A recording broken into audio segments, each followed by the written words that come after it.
The smell of warm apples with fall spices is so inviting.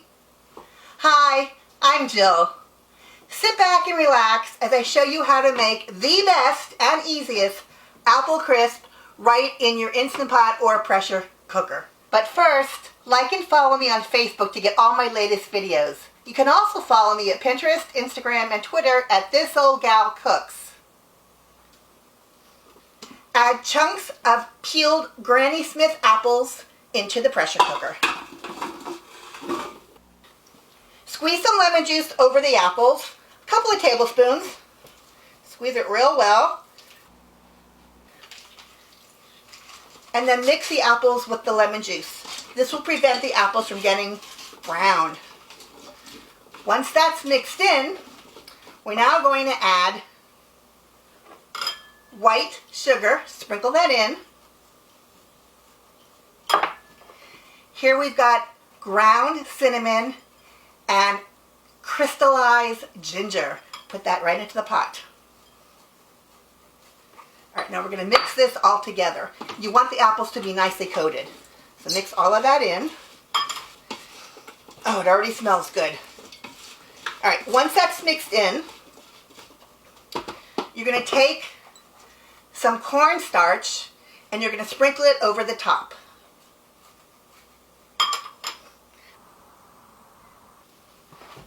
All right. Now we're going to make the topping.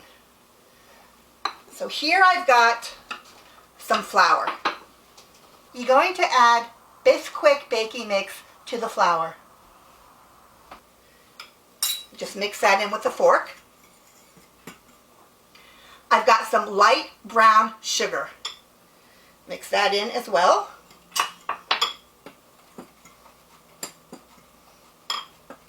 Alright, so that's mixed in nicely.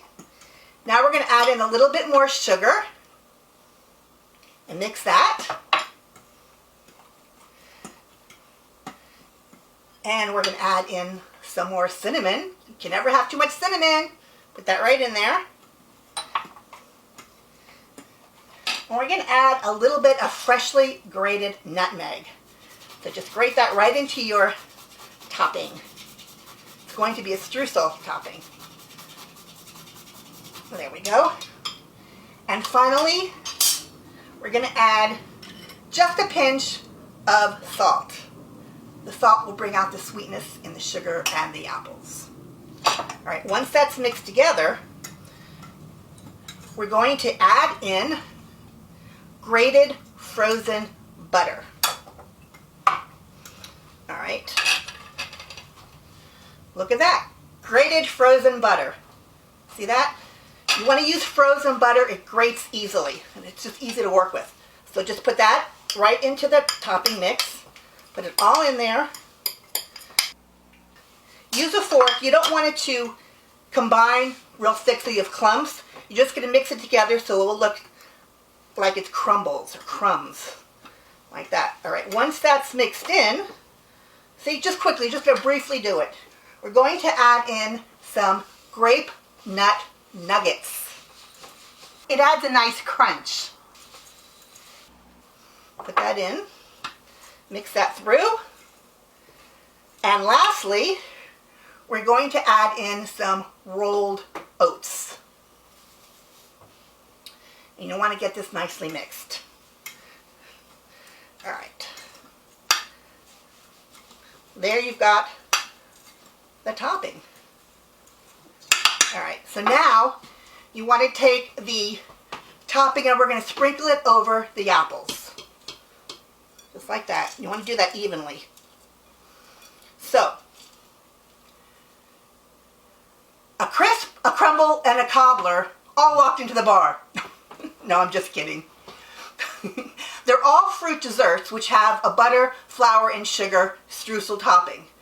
And here's the differences. A crisp often contains rolled oats and it crisps up during baking.